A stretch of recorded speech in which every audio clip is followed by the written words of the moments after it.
你没有看错，我在用掌机打 GTA 5。想必大家最近也听说了一款国产的 Win10游戏掌机，正是我手上的这款 Aya Neo， 一部可以唱完目前主流3A 大作的掌上游戏机。K 强也是有幸从 A 叔那里获得了一次评测的机会，不得不说这款小小的掌机确实很让人惊喜。那废话不多说，直接来看看这款 Aya Neo 游戏掌机到底表现如何吧。Aya Neo 掌机主题采用了非常健康的绿色，这个灯我们等会儿再吐槽。本次咱们收到的是创始人版本，而且是测试机，所以正式发售的机器从包装到工艺都会与视频中所展示的有细微不同。不过放心，肯定是更加的精细了。打开包装盒，首先看到的是对于机器的参数以及性能介绍，还有一颗红蓝药丸的小彩蛋。掀开盖板，一张全方位的指南卡片映入眼帘，囊括了掌机的所有按键功能。接下来就是主机本体了，不过我们先放一边。最底层主要是额外的配件，包含了2个 Type C 转 USB-A 的转接头和1根 Type C to Type C 的数据线。至于充电插头则会单独配送。Aya Neo 掌机的探索版，也就是馋死人版本创始人版本，整体采用了全透明外壳，并且在背部还贴心的在外壳上标注了硬件的位置和信息，甚至手柄上还带有 RGB 灯效，可以切换颜色以及闪烁模式。不过说实话有些 low， 换成绿色可能更贴合主题。整体布局与主流的 Switch 游戏机类似，不过手柄并不可以拆卸，风格属于酷雅路线，有棱有角，让整体更加富有科技感。长255毫米，宽106毫米，厚20毫米。整机净重量达 0.65千克，捧起来还是有些分量的，但毕竟是Win10掌机，可以理解。掌机的正上方从左到右依次是开机键、音量加减、3.5毫米的耳机孔和 USB 功能的 Type C 接口。当然，如果你需要 USB 插口，就可以用到官方附赠的2个转接头了。在2个接口中间，其实还有一个白色的指示灯。再往右侧就是散热风扇的出风口，这个位置是发热量最大的部位，不过完全不会影响到玩家的正常使用。掌机的正下方有一个全功能的 Type C 充电接口，支持65瓦的快充。当你在充电时，也是可以使用机器的，就类似于笔记本接电源直接供电一样。在接口左右两边分别是双声道的喇叭，不过因为离得太近，也导致声道分得不是特别明显。整机拿在手上大小正合适，借助人体工程学设计，可以完美贴合大部分手型，靠掌心支撑也会更加的轻松一些。但不得不说，机器的一个缺点就是太重了，差不多有 1.5个 Switch 主机的重量。不过Aya掌机的配置和电池容量相对于 NS 来说还是要高很多的，毕竟是Win10平台的掌机嘛。就光电池容量就是 Switch 的3倍了，还是可以接受的。屏幕和 Switch 的平板差不多大小，不过占屏比要更高一些。上下边框也没有大到可以停飞机，左右边框倒是差不多。Aya掌机比 Switch 厚了大概 0.5倍，不过看起来并不算臃肿。2款掌机的侧重点也完全不同，目的就是简单的让大家了解到 Aya掌机最直观的外观感受。Aya掌机其实可以看成一台集成的迷你电脑，会有 CPU、GPU 内存等硬件。CPU 采用的是 AMD 最新一代的移动端处理器锐龙5 4500U， 一颗7纳米制程工艺的6核6线程处理器，基础频率为 2.3 GHz， 加速频率可达 4.0 GHz， 这可是 AMD今年吊打英特尔的性价比神器。在 4500U 中集成了核显 Vega 6，这个 GPU 大概相当于 GTX 750或者是 GT 1030，虽然可能看起来有些低，但在掌机中已经算高级别了。在较低画质下运行大部分的主流单机还是可以的，包括大家熟悉的《荒野大镖客2》、《鬼泣5》，甚至是刚刚发售的《赛博朋克2077》。内存是 DDR4 4266兆赫兹的双通道 16GB， 屏幕是一块7英寸的 800P 电容触摸屏，支持最高5触点，像素密度达到215。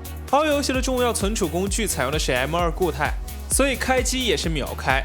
硬盘分别有500G 和 1T 2个版本，可以让玩家根据需求来选择。电池使用了3块4100毫安时的比亚迪电池，所以续航相对于普通掌机要强上不少。媒体模块上支持蓝牙 5.0 和 WiFi 6， 2.4 或 5G 双频，最大传输可以达到2G。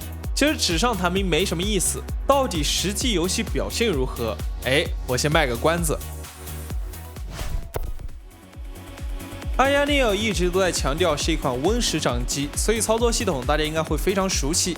它可不像什么 PlayStation、Xbox、NS， 这可是能看小电影的。操作系统就是大家常用的Win10，菜单、控制中心、异形任务管理器，在手柄下方提供了许多的快捷按键，包括屏幕键盘、任务管理器、Xbox 控制中心、Windows 键。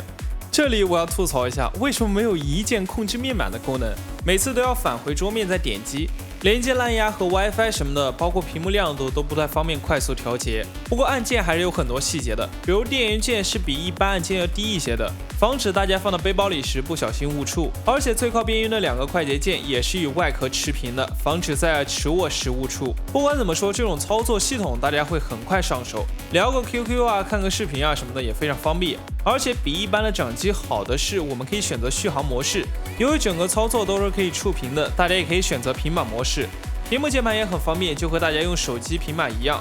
由于操作系统的原因，机身的熄屏其实采用的是睡眠的方式，按一下电源键是睡眠，长按是开关机，有点类似于笔记本。通过一段时间的使用，其实很快就能适应。可以通过机器上方的白色指示灯来判断主机状态。那其实操作系统也就决定了游戏的阵容情况。PC 上所有的平台都可以在 Aya Neo 上运行，从 Steam 到微软商店。当然，大家买 Win10掌机也不是为了什么独占游戏，讲究的还是一个便携性。根据 A 叔团队的测试，就2020年发售的 PC 游戏几乎都可以最低30帧运行，包括《地平线：黎明时分》、《看门狗军团》、《英灵殿》、2077等作品。由于 K 强时间有限，就没有对大量游戏进行测试，但选取的几款作品表现的都很不错。而作为游戏机的左膀右臂，手柄是一台掌机非常重要的组成部分。手柄是由 Aya 自主研发，包括了目前主流手柄该具备的基本功能。震动、陀螺仪、重力感应等等。手柄按键布局采用了 Xbox 和 Joy-Con 结合，摇杆可以看出是与 Joy-Con 一样的 K-Silver， 所以会不会漂移还有待商榷。就目前使用下来，还没有出现过什么问题。在手柄按键下方有8个快捷键，都有什么呢？左边是一键 RGB、Xbox Link 开始键和选项键，右侧是 Windows 键、任务管理器、ESC 和一键呼出键盘，基本上所需的快捷键都涉及到了。不过要是能自己设置按键绑定就更好了。键键与扳机键使用的都是锅载片，所以很可惜没有线性扳机，对于一些赛车游戏确实不太友好。额外功能包括了既传感震动，反应很强烈，但没有 HD 震动那么细腻。然而用不惯也可以外接手柄，手柄还自带陀螺仪和重力感应，将在后续追加更多的功能，以方便一些 FPS 玩家。掌机所要面临的巨大问题其实是续航。虽然 Aya Neo 比 Switch 的电池容量大了3倍，高达47瓦时，但2款机器并不是同一类型。Aya Neo 相当于一款集成笔记本，所以在满载情况下，续航能力最多也只能维持2到3个小时左右。当然，如果你只玩小游戏，还是可以维持5到6个小时的。这其实就要说到运行模式了。目前机器有4个档位，其实会标注每个档位所能运行的时间，并且工程师傅还在为功耗切换制作快捷键，可以方便大家保持更长久的续航。正下方的充电接口支持65瓦的快充，充满机器只需要90分钟。